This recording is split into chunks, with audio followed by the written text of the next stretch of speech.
Hi, and welcome to another exciting episode of the Andre the Beast Creighton Show. Have you ever wondered what it would be like to go from beautiful Indiana, Noblesville, all the way down to the Bayou, deep Bayou, New Orleans, deep Bayou, where crocodiles or gators or snakes and all that kind of stuff is, but not even that.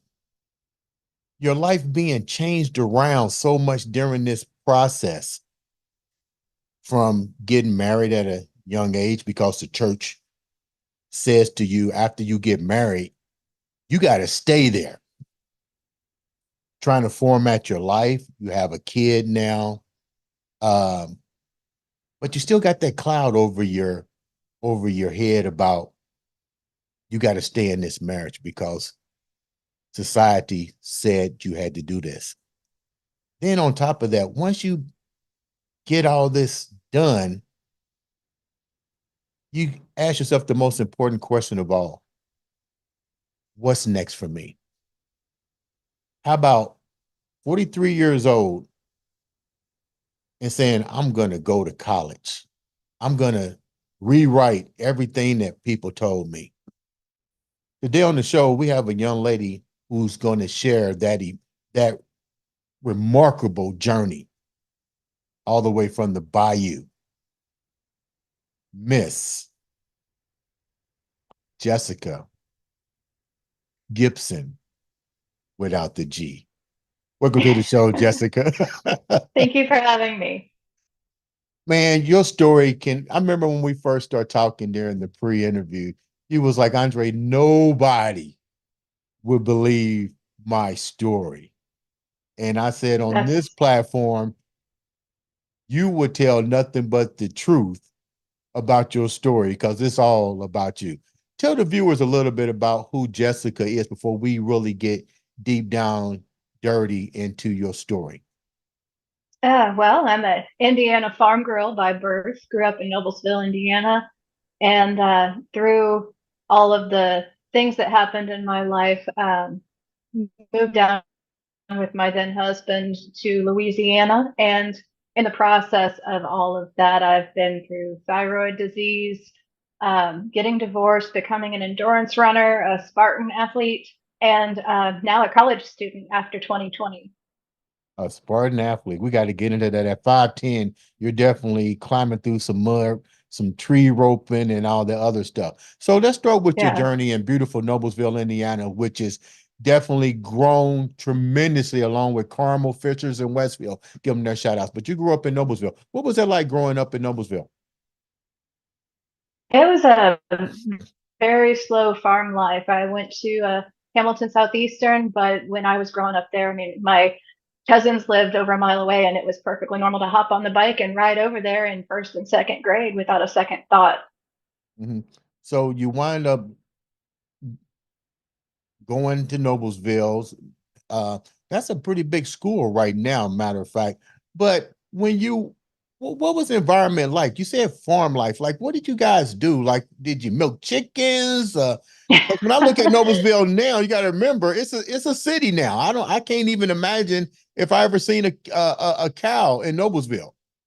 Yeah, the farm I grew up on is now a housing development with about 200 plus houses. But my grandpa farmed the land with my uncle. They raised corn and soybeans. We had chickens and rabbits that we sold for meat, and then he raised pigs as well. You mentioned something about your church and all that. How did all this come into play with you getting married and following the rules and the regulations of the church? How did you meet this Oh, guy and so forth? well, we met online through Match.com, and he lived in Noblesville as well. And I grew up in a Christian church where divorce was not something you considered. You take your vows till death do us part seriously. And when we had met, we got married pretty soon, about 6 months after we first started dating. And it wasn't until a few months after that that he really started to change. And I referred to him early on as Dr. Jekyll and Mr. Hyde. Mhm. What do you mean when you said change? Uh, the nice guy, the friendly guy would suddenly say the most vicious things and just make you feel like you weren't worth anything. You couldn't do anything right. You couldn't say anything right. You were the point of misery or the point why he's not doing well at work. There was just nothing you could do to make him happy. You mentioned to death do us part. This is how you was raised. Yeah, Bible Belt, sometimes is what they call Indiana.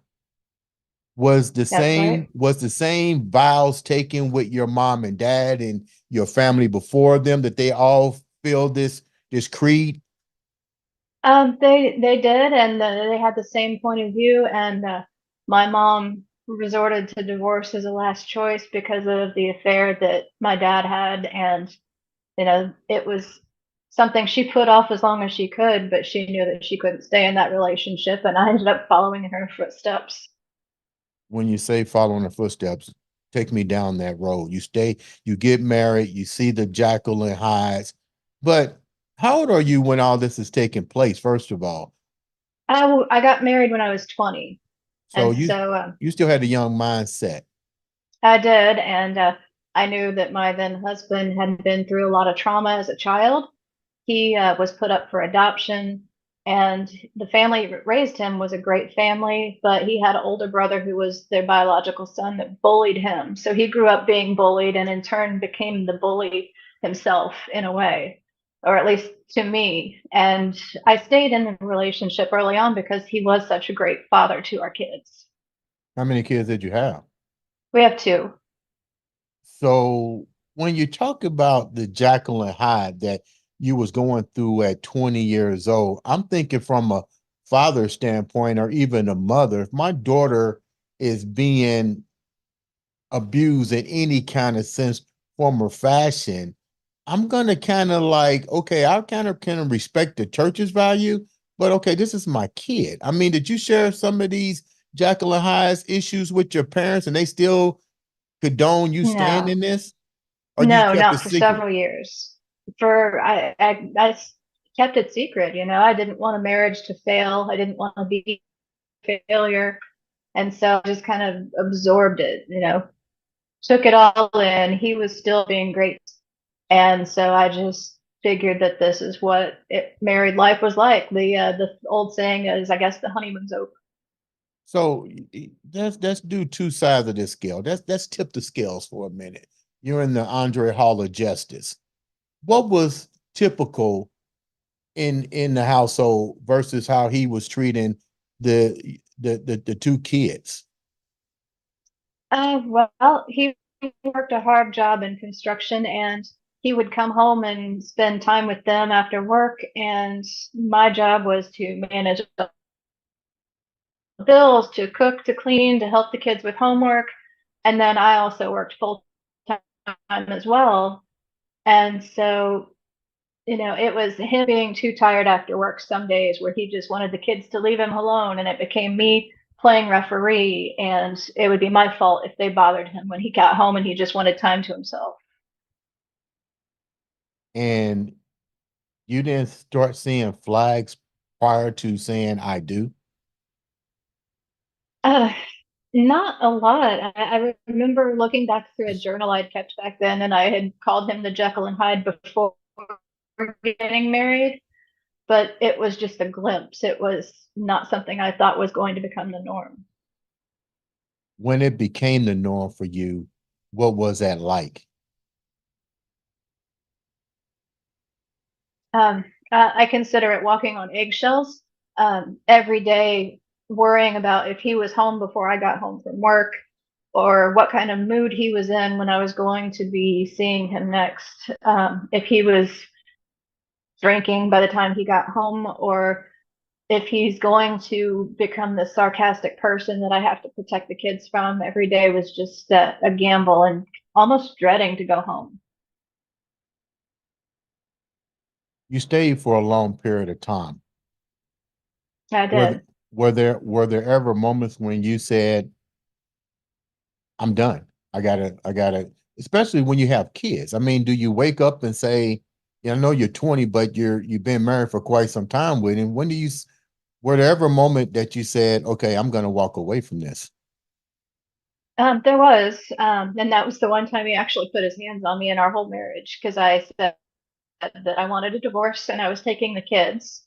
And that's when he threw a beer bottle into the wall, put a hole in the wall, punched through the drywall, broke his knuckle in the process, and put his hands around my neck and said, "You're never taking my kids from Did you threaten to take the kids from him, or me." I said I wanted to leave. I said they're coming with me because I couldn't trust him not to put them through the same stuff he put me through. did you leave? No, not at that point, and I should have. I should have just left right there, but the fear that that put in me at that moment, putting up a fight trying to get the kids away with him in that mood was not something I was in the right mindset to do at the time. What did you do? You stayed. Then what? Did it change? Uh, he turned the tables on me. He filed for divorce. We legally separated, and then his family helped him finance a high-priced divorce lawyer and accused me of drug abuse, had me do a hair follicle test and everything to prove that I wasn't on drugs, that I wasn't out of my mind. And it was the most humiliating thing in my life to have a huge chunk of hair cut all the way down to the scalp from the top of your head, and just to have everybody see you being accused of something you haven't done. What did that make you? I mean, how did that even happen? How did he flip the script on you and then later accuse you of these crazy allegations? Well, that's one of the things that I've learned over the years about narcissism is that they will take the things that they're guilty of and turn it around and blame their partner for. So he would accuse me of drug abuse. He would accuse me of having an affair, all the while he was the one doing these things. Did you ever eventually your parents had to find out what was going on that you Yeah, filed for divorce? eventually his drug abuse and affairs got too much for him to hide. And then there was an intervention, and that was about the time that he had the opportunity to move to Louisiana, and we decided to pick up our lives and move and try and start fresh. Okay, so back up a minute because some people will say that's crazy for you to even deal with. Did you even know what a narcissist was, or have you ever heard the terminology? No, not So until you stayed with it because of why? Why did you? First of all, let's till go back. How in the heck did you clear yourself for the allegations? Because they probably child services is probably getting ready to take your kids until you can well, prove otherwise. that was another thing he did. He signed over his parental rights to my mom. So it made him look innocent because he was choosing his in-laws for custody rather than his self and his family. And it was some twisted acts that he did. And it was just, I guess it's beyond words. I hadn't heard about narcissism, didn't know anything about it till I finally divorced him in 2020. I've never heard of that. So he took your kids. He files for divorce, and how does he give? I guess is a temporary custody to somebody Yeah, else. Where did was a judgment already found that he gets custody or joint 50-50? no, You guys aren't even divorced. no, How did he do that? I have no idea. I don't know what that lawyer cooked up, but it made me look like the bad guy because he was selflessly giving custody over temporarily to my I wow, that's crazy. Neither one of you yeah. guys are, you guys are going through a divorce, but somehow or another, a lawyer convinces you. Did you have any legal representation? No, I couldn't afford a lawyer. Did the courts know that? Well, it never got to that point. When the drug test came back negative, he had no leg to stand on. Okay, we're gonna keep going because my mind is just like you said, this is crazy. Like, first of all, I'm thinking, how would you even sign paperwork to give your kids over to somebody when there's you haven't even been in front of the judge? Yeah, I don't understand how all of that occurred the way it did. It sounded like I was getting railroaded and blindsided, and that's how it felt. Did you talk to when did you ever did you go talk to all right, the church is why you stand. Did you talk to the church? Did you talk to your mom and dad? Did you talk to your brothers or your sisters about this, what was happening to your life? Because you got kids here. Well, at that time, that's when I told my mom what had been going on and how he had been treating me. And she was completely blindsided by that because, on outward appearances, he was this great guy. He was able to win over every personality that you can put him against. He called himself a chameleon. You said something really shocking. And I hate to bring it up, but it came out of your mouth. This is your story. You decided to stay with him. So what in the hell did he say out of your word, narcissistic mouth that made you forget all of the craziness, almost losing your kids, a bottle basically almost hitting you across the head, fist going through the wall? Why in the hell did you go to, what did he say to you to make you go to the bayou? He uh, he said that it would be different, that it was a fresh start, that we could start over, things would be different. The usual promises of that's not how I really am, and we'll make a better life. I'm not laughing at you. I'm just laughing at the story in general, because like you told me before we started, you would not believe this. So you Yeah. decided to go. What made you really think that he had changed? I mean, he's telling you words, but was he showing action? Did he start bringing groceries home, some flowers, some candy? I mean, what did he do to woo you? He started being more proactive in the kids' lives. There was a season where he volunteered to be an assistant coach with their church sports league, and he would go with us to Cub Scout meetings. So he was being more present rather than just all about work and sleep. And so I thought that there was some action behind those words. The church fell for a hook, line, and sinker, then, didn't they? Yeah. So you decided to pack up and move to the bayou. What was that like? At first, it was really good. We adopted to a new life, had new friends. So it was a fresh start for a while. And then signs of the drug abuse started coming back. Signs of him talking to women outside of the house was starting to come back. And it took close to 7 or 8 years for that cycle to happen, but he fell back into the old patterns. So for 7 to 8 years, your kids are getting older too as well. How Yeah. much of this do you think, and you can only speculate, did they witness? Did it affect them? How was their lives now? Because you uprooting them from their family structure, basically, because you grew up in Indiana, your whole family's here. Did you know anybody Hmm. down in the bayou? Nobody. How were your kids adjusting to all of this?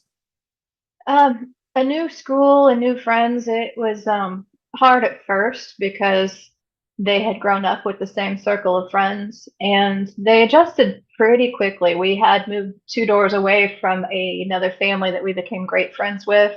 They had 3 little boys of their own who were a little younger, but not too much younger, and they played with them on a daily basis.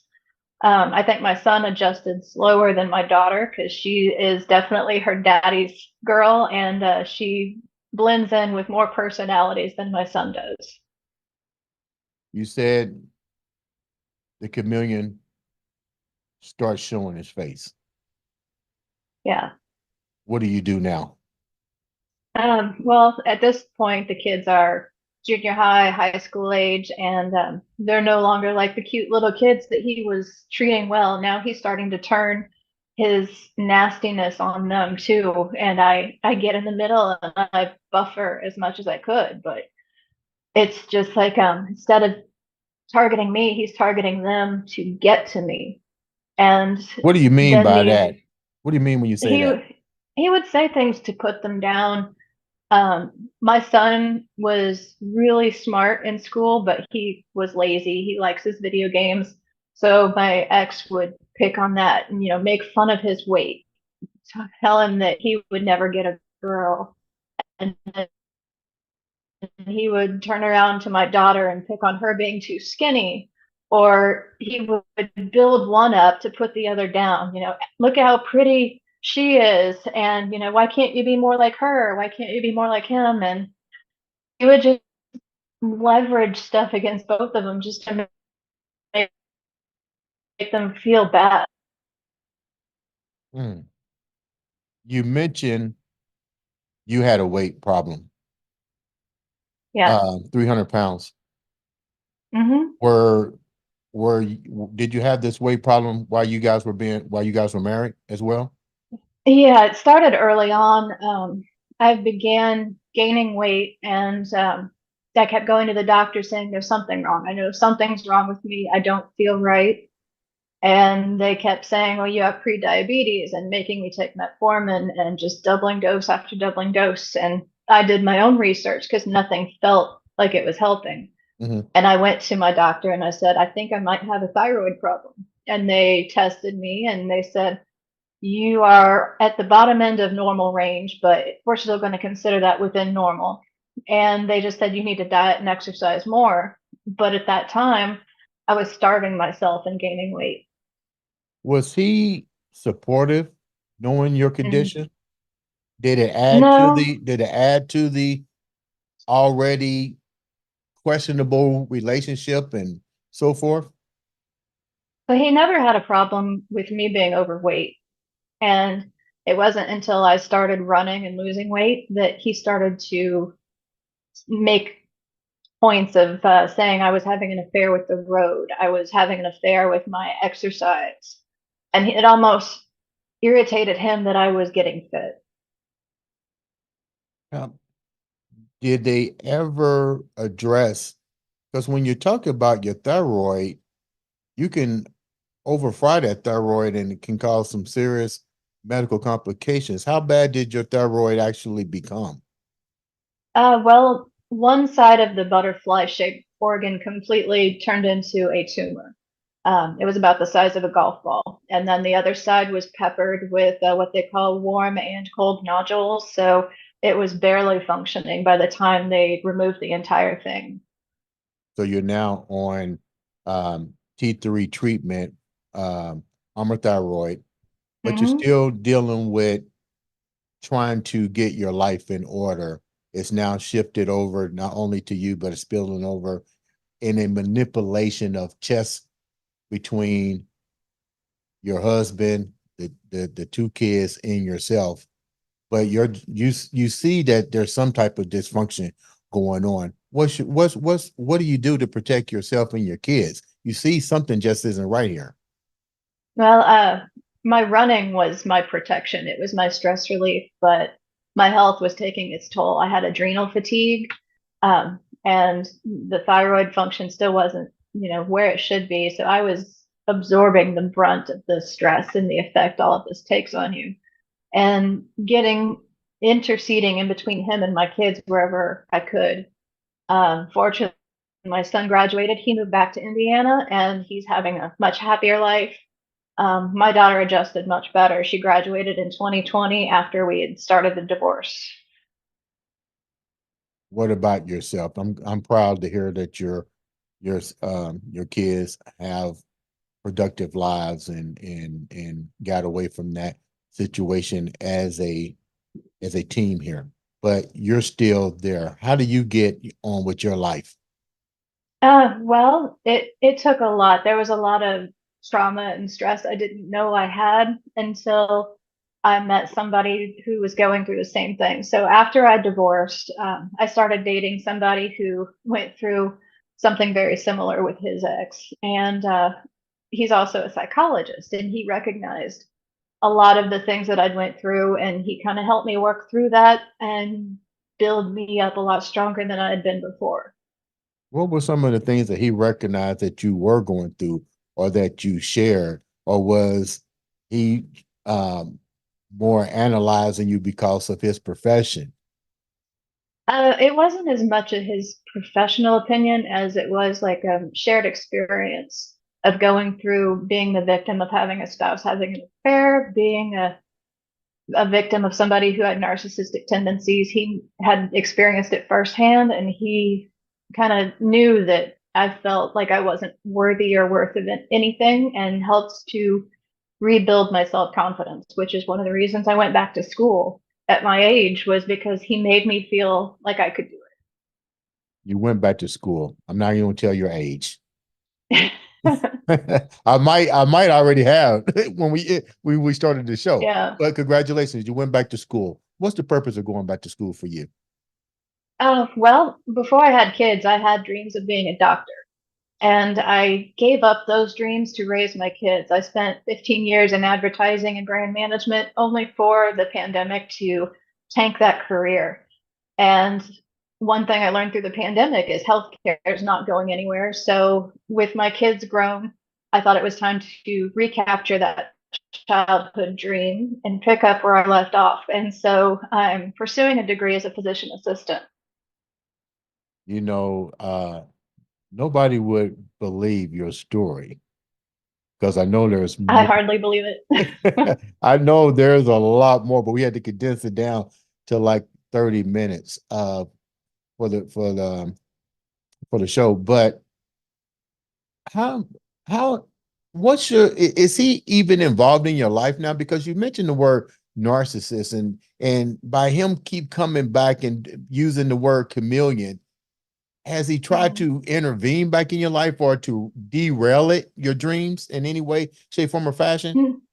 No, he hasn't. I know he has talked negatively to my kids about me, but the only time I've had to talk to him was when it was something regarding the kids. Our son, before he moved back to Indiana, he went through a depressive state, and I was over an hour away and couldn't get to the apartment of 10 minutes from him. So I called him for the first time since our divorce to ask him to check on our son. And then a few days ago, my daughter was in the hospital for emergency, and she got back home, and her phone was on AT&T, which lost service that day. Mhm. So I called him to update him on her condition. What was his response? Uh, he was not mean in any way. It was almost like nervous laughter. He kept laughing over the phone, and it was almost like he didn't know how to respond normally to me. Eyesight is 20/20. If you had to go back to 20 years of your life, knowing you have a daughter, knowing you have a son, knowing that you were doing what the church told you to do, what you saw family after family doing, stay for better, for worse. What would you tell that 20-year-old girl if you had to look in that mirror again? Well, the one thing I don't regret from that marriage was my daughter. But I would definitely tell myself, once she was born, to get out to run, because it's only going to get worse from where it started. Leave the viewers. First of all, thank you so much for taking your time to share this remarkable Beast Mind State episode of your life. And I'm very proud that you're going to school, that you recapturing your dream. Your story is not to touch everybody, but it will touch that one particular person. Give me something that you use every day to keep that beast mindset going in your life. Well, my favorite saying is relentless forward progress. I use that when it comes to work, to school, to running. When you get to mile 21 and you hit a wall in a marathon, relentless forward progress is that one foot in front of the other mindset that lets you know that, even if you're taking a bite of the elephant one bite at a time, you're going to finish the elephant. Ladies and gentlemen, this has been another exciting episode of the Andre the Beast Creighton Show.